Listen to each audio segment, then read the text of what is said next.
今开始来关心受低压带加上东北季风的影响，气象署是提醒讲，刷落来这几天，伫北部宜兰花莲雨水是真高，尤其低压系统往南边刷，落雨的区域嘛往南。宜兰北花莲对站开始，风雨已经愈来愈大。马太安溪即马佫有形成一个新的崩山湖，伫早暗9点外时，水要甜出来，大水有冲过临时便道。也若中央即马是表示，加载便道无冲海去。也若伫今仔日，台北、宜兰、花莲有部分地区和学校也是停班停课。它是上来了，上来了。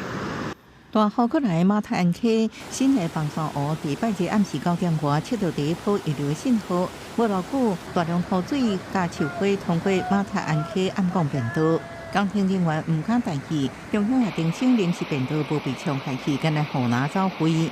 小型淹塞湖可能没有多大，它的蓄水量目前10万吨，那即使蓄满也只有60万吨了。好，那60万吨其实水量是不大。那从上游下去，下到底下，即使全部都下来，大概抬高也是60到70公分。虽影响范围无大，暗过已经提早撤离大马爆发后边客家所在保全好死53人，船长经风顶人也到场注意。因有新的堰塞湖形成，并可能溢流。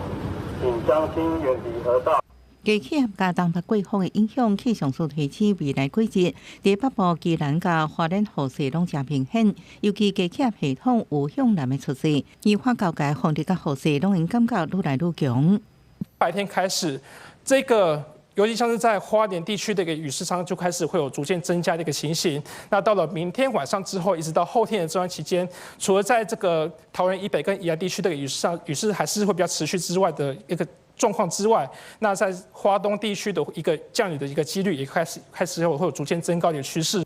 拜雨量立即到拜三透早5点半，第一日安部雨量到1176.5毫米，阳明山测站957.5毫米，新北市至五指山950毫米，文化大厦学生体雨线是真歹行。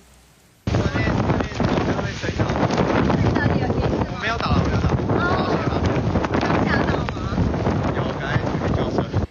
雨势转好，恐起来等到拜五暗时，或者是拜六早起。暗过北部花莲山区1万户局部大雨，大雨了后，阁要注意山崩或者是落石，保持警觉。记者综合报道。